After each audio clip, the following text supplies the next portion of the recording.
everyone. Thank you for tuning in to Arirang News on this Chuseok holiday. It's noon here in Seoul on October 9th, and I'm Peunji.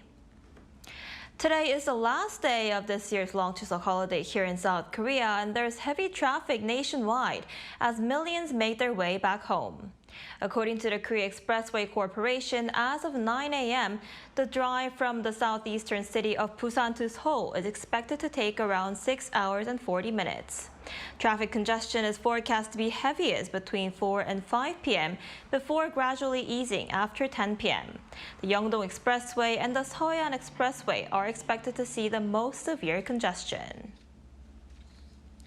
And today, October 9th, also marks Hangeul Day here in South Korea, which honors the creation of the Korean alphabet by King Sejong in the 15th century. This year marks the 579th anniversary of the creation of Hangeul, and a commemorative event was held in Sejong Cultural Center in central Seoul on Thursday. The Prime Minister, key government officials, representatives from Hangeul-related organizations, and citizens from across the country took part in the event to reflect on the importance and significance of Hangeul. To mark the occasion, President Lee Jae-myung took to social media to say that Hangeul is the foundation of South Korea's cultural strength, and added the values of democracy, equality, and the spirit of sovereignty are deeply embedded in the Korean alphabet. Also marking Hangeul Day, people from many different countries have gathered to try Korean calligraphy together. Our Park Hyubin was there. Slow, deliberate brushstrokes flow across sheets of paper, making the shapes of the Korean alphabet Hangeul. To mark Hangeul Day, participants from around the world attended an event at the Yeonnam Global Village Center, which supports foreign residents in adjusting to life in Seoul, to experience Korean calligraphy together. They said it was the perfect opportunity to experience writing Hangeul and share the spirit of Hangeul Day. I am studying Korean now, and since it is Hangeul Day, I joined this event to practice a bit. It was really fun. Normally, I don't pay much attention to my handwriting and just write quickly, but this time I focused more, and it felt like I was drawing rather than just writing Hangeul. Every October 9th, Korea commemorates the invention of Hangeul by King Sejong back in the 15th century. In the Hunminjeongeum manuscript, King Sejong wrote that he created the new writing system because it was painful to see the people using borrowed Chinese characters that do not match the Korean language or convey people's intentions properly.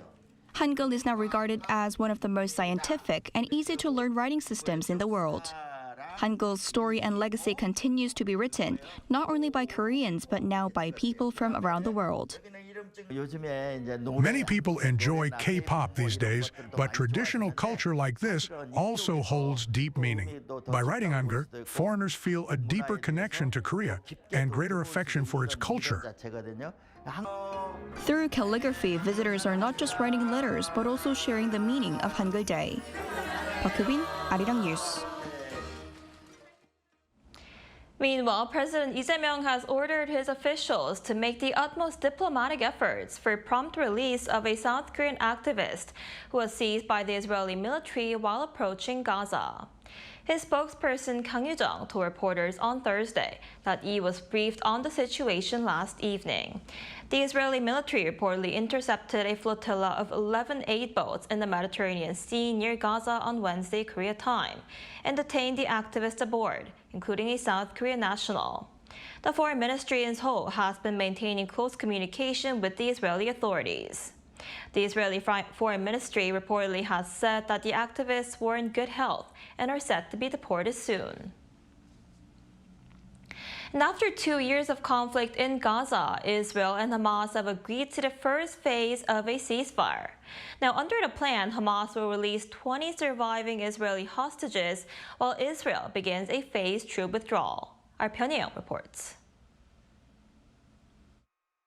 U.S. President Donald Trump announced the breakthrough on Truth Social Wednesday night, calling it the first stage of his Gaza peace plan. He said the ceasefire agreement is a great day for the Arab and Muslim world, Israel, and the United States. Trump also thanked mediators Qatar, Egypt, and Turkey for helping seal the deal. The agreement follows days of indirect talks in Egypt, mediated by Qatar, Egypt, and Turkey. Under Phase 1, the agreement includes the release of 20 Israeli hostages and a phased withdrawal of Israeli troops from most of Gaza, with Israeli forces pulling back to a designated initial withdrawal line proposed by U.S. mediators. The group of Israeli hostages is expected to be released this weekend. Israeli Prime Minister Benjamin Netanyahu welcomed the accord, saying he will convene his cabinet to approve what he called a historic achievement. His office said he and President Trump spoke by phone to reaffirm their commitment to bringing all hostages home. Hamas, meanwhile, said the deal came after what it described as responsible and serious negotiations under Trump's initiative. A senior Hamas official told AP News that the group secured guarantees from Washington that the war will not resume and that Israeli forces will pull back from densely populated areas as aid and heavy equipment enter to clear debris. The United Nations also welcomed the peace agreement, with Secretary General Antonio Guterres pledging full UN support for its implementation and expanded humanitarian assistance to Gaza. Hangeul, Arirang News.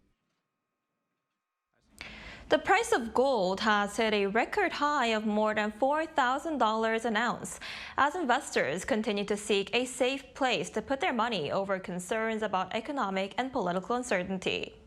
This marks a major milestone as gold was trading below $2,000 just 2 years ago. Gold prices have jumped more than 50% this year, driven by concerns over the Trump administration's tariff policies and increased purchases by central banks looking to reduce their reliance on the U.S. dollar. The ongoing U.S. government shutdown also pushed up gold prices. This year's Nobel Prize in Chemistry has been awarded to 3 scientists who created a new type of molecular structure known as metal organic frameworks. The Royal Swedish Academy of Sciences announced on Tuesday local time that the laureates are Susumu Kitagawa, based in Japan, Richard Robson, based in Australia, and Omar M. Yagi, based in the United States. Japan has now claimed 2 Nobel Prizes this year, following its shared win in physiology or medicine. In the coming days, the prize in literature, the Peace Prize, and the Economics Prize will be announced.